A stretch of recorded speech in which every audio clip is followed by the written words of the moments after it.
देखिए, कल दिनांक 20/11/2023 की घटना है। लखीसराय शहर के कवैया ओपी के अंतर्गत पंजाबी मोहल्ला है। वहीं पर आशीष चौधरी और दुर्गा झा दोनों पति पत्नी के तौर पर रह रहे थे। इन दोनों के बीच में काफ़ी अंतरंग संबंध पहले ही से रहे हैं और ये दोनों साथ रह रहे थे। इसी कारण से कल ये घटना घटी है कि आशीष चौधरी ने छठ पर्व की समाप्ति के उपरांत सुबह करीब 7:30 पौने 8 बजे छठ घाट से अर्घ दे के लौटने के बाद ये गोलीबारी की घटना दुर्गा झा के घर के समीप की गई है। इस गोलीबारी की घटना में कुल 6 लोगों को गोली लगी थी, जिसमें अभी तक दुर्गा झा लड़की का देहांत कल पटना में हुआ है और उसके जो 2 भाई थे चंदन झा और राजनंदन झा, इनकी घटनास्थल पर मृत्यु हो गई थी। कुल 3 लोग अभी तक इसमें मृत हो गए हैं। बाकी जो 3 लोग हैं, दुर्गा झा लड़की के पिता शशिभूषण झा और उसकी भाभी लवली झा, जो कि राजनंदन झा उसके मृत भाई की पत्नी है, और उसकी एक और बहन प्रीति झा, ये अभी जख्मी का इलाज पटना में चल रहा है। पूरे घटनाक्रम के पीछे का जो बैकग्राउंड है वो ये है कि इन दोनों के बीच, आशीष चौधरी और दुर्गा झा के बीच काफ़ी पहले से प्रेम संबंध था और इन लोगों ने शादी भी कर ली थी। कहीं न कहीं उनके परिवार की दोनों की रजामंदी भी थी। जो फोटोग्राफ्स आप देख रहे हैं, इसमें लड़के के परिवार वाले भी हैं और लड़की के परिवार वाले भी हैं, लेकिन किसी कारण से फिर अनबन हुआ इन दोनों में, जिसके फलस्वरूप ये घटना घटी है।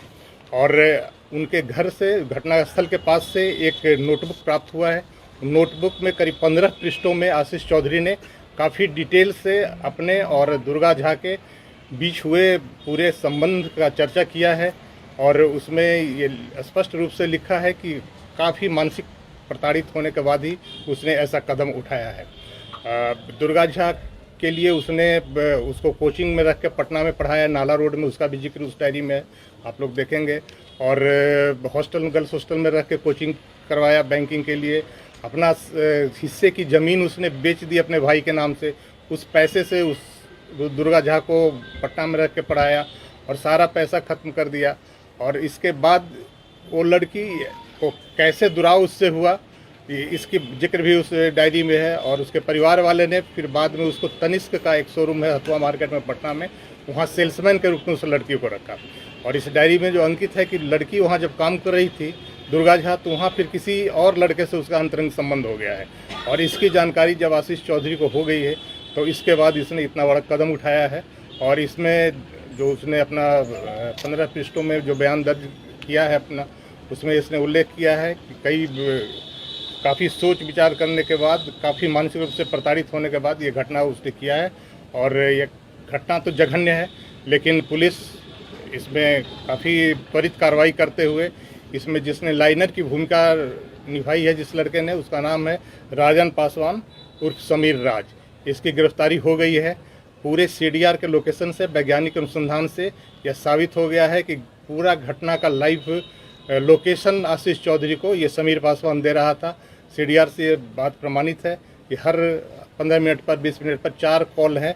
7 बजे से लेकर 7:30 के करीब, 7:45 के करीब तक कॉल से वो बताते गया है। और घटनास्थल पर इसी के लाइव लोकेशन देने पर वहाँ पर पहुँच के आशीष चौधरी ने गोलीबारी की घटना की गई है। तो इसमें लाइनर की भूमिका निभाने वाले समीर राज उर्फ राजन की गिरफ्तारी हो चुकी है।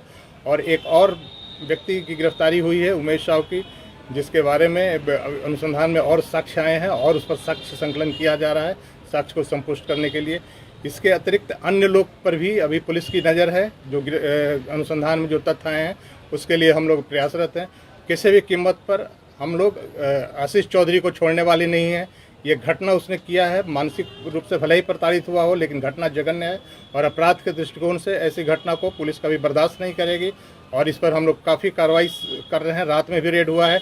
आज भी आशीष चौधरी के जो संभावित ठिकाने हैं पुलिस के नज़र में, उस पर पुलिस की टीम जा चुकी है और दूसरी कुछ टीम भी रवाना हो रही है उसकी गिरफ्तारी के लिए।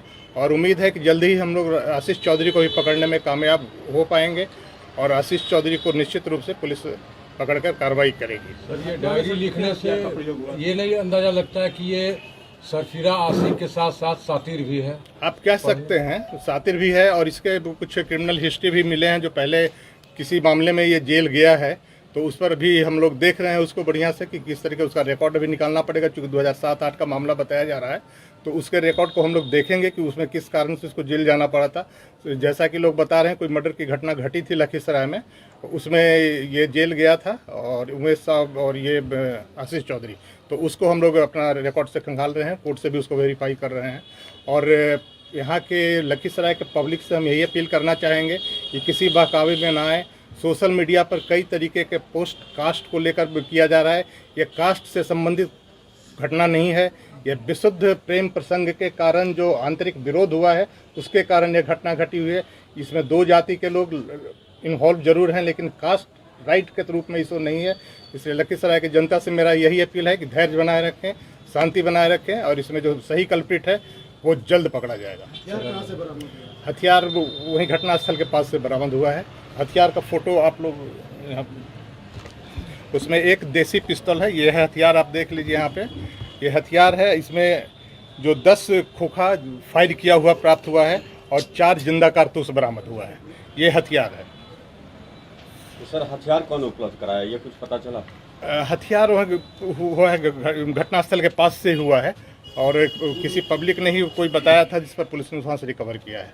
एक सवाल सर, और सर मैंने पीड़ित का आरोप है परिजन का कि 2 साल पहले आवेदन दिया था इस मामले को लेकर कवैया थाने में, लेकिन इस पर कोई पहल नहीं की। अब 2 साल पहले के आवेदन की उसकी तहकीकात हम लोग करेंगे कि किस संदर्भ में क्या आवेदन दिया है, लेकिन पीड़ित के परिवार ने का फोटोग्राफ तो आपको साक्ष्य सामने है। आप देख लीजिए कि लड़की का माँ फोटोग्राफ में है, शादी की तस्वीर है साथ में है, तो ये सब ने तो रजामंदी करके शादी की और बाद में लड़की को दुराव करके अलग किया इससे।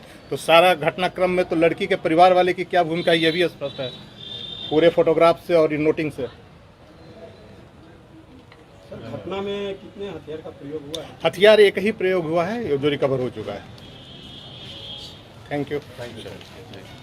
ये प्रेस रिलीज